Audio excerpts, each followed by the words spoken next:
Hello everybody. Today I will be doing my presentation on the business culture of Japan. Presentation was made by me, Thaddeus Henshaw, and the first thing we'll be going over is some general aspects to Japan and its culture.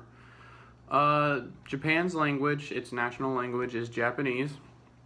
You may need a translator if you are going to visit there, or if you have a tour guide or anything like that. But if you're conducting business there, many businessmen and women, many of the major corporations, they have learned Japanese and English, so conducting business will be easier. But so a translator may not be needed. Right now, because of what's going on with COVID-19 and the pandemic, there are the same general restrictions and guidelines over there that are happening here with us. So traveling wise, you still have to keep all the masks and social distancing in mind. And then one thing about one more aspect about their culture is their cuisine, and they're pretty well known for extremely fresh food. They put a huge emphasis on that, and then also seafood, being sushi intertwined being with that. Now, moving on to the business aspect of Japan, first thing we're going to be talking about is its currency. So their currency is a yen, which is equivalent to a little less than 1/100th of a dollar, so about a penny.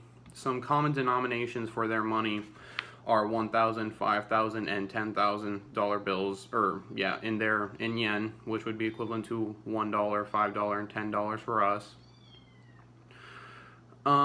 The yen itself accounts for 5.7% of global foreign exchange, and the reason it does is because of how Japan's economy is.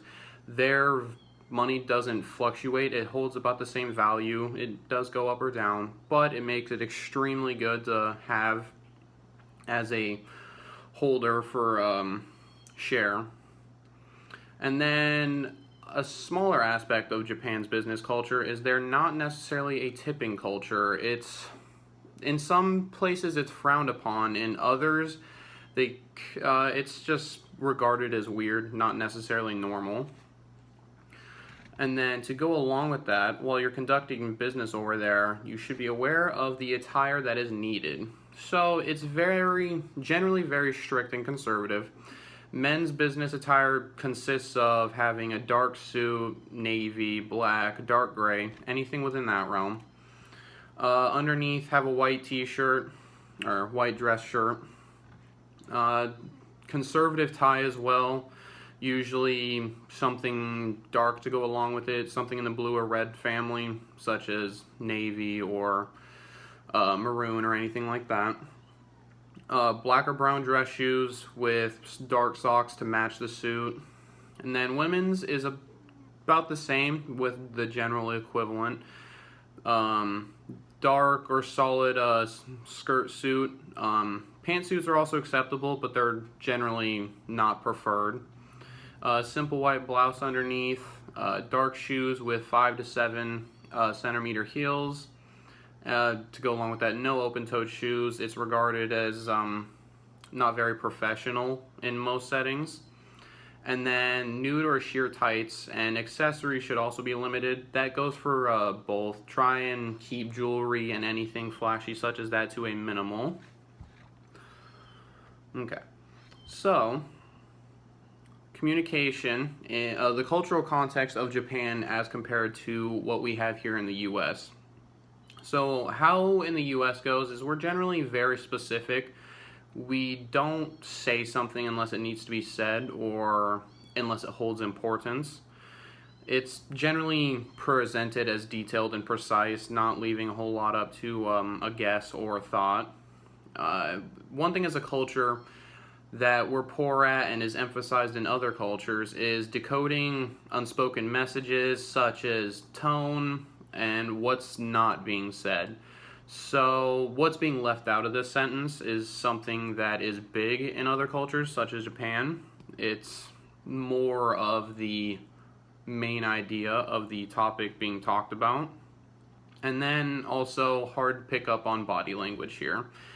I would say most people have good grasp on it, but as a nation, what my research has shown is that body language is something that we as a society could work on in the business context.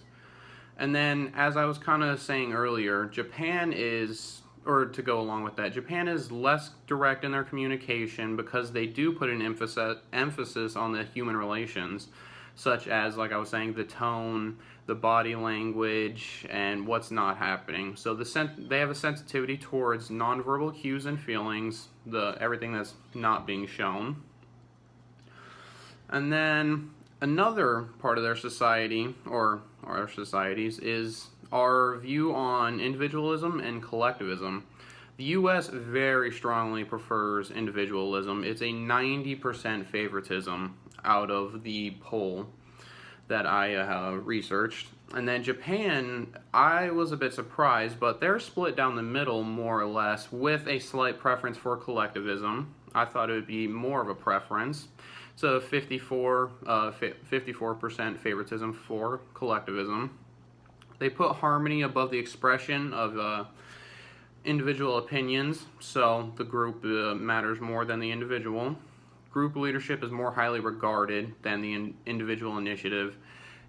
And then leaders from the U.S. try to motivate at a Japanese company, they would need to emphasize the group aspect and work of it in order to be successful, since that is how their business goes.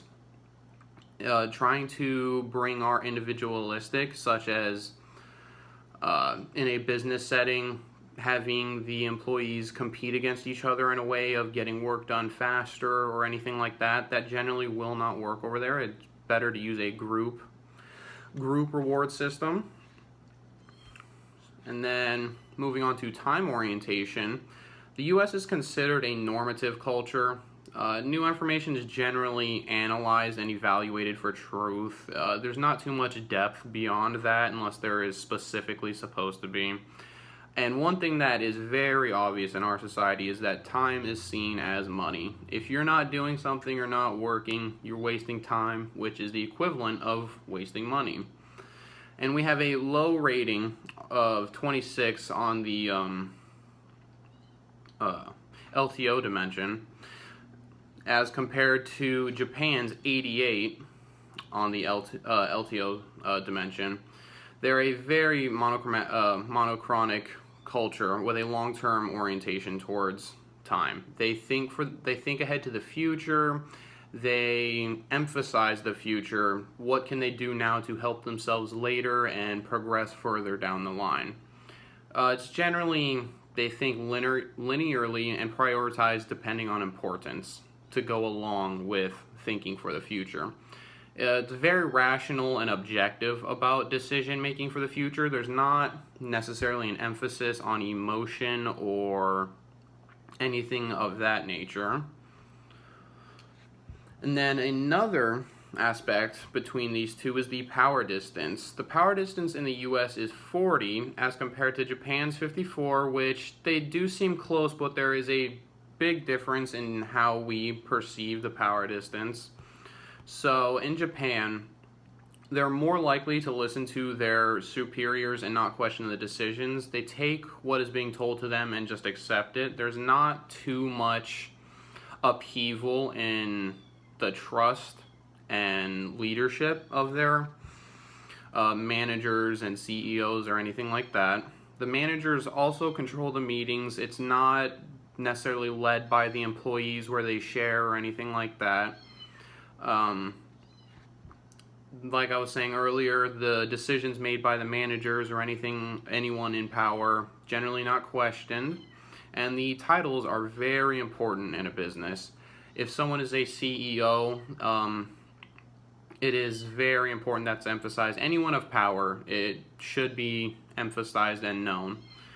And to go along with that, the first name is never used in any of those scenarios. So, moving on to communication style between the two. As we kind of mentioned earlier, the U.S. is expected that you say what you mean. Don't leave anything to fault or to the imagination. Leave little to no subliminal messages throughout your time. just confuse it. It may confuse people, it may waste time, and people just want to get directly to the point. Japan, however, we mentioned earlier, is very indirect in their meanings and speech and what they emphasize in their points. Less verbose, and they rely less on words to convey. They, like I pointed out earlier, they put an emphasis on tone. Body language can be a big one. More or less, what's not being said is very important. They're very attentive to the posture and the expression of the person. It's something they very heavily pay attention to. And then that's the end. Thank you. If any of y'all have any questions, let me know.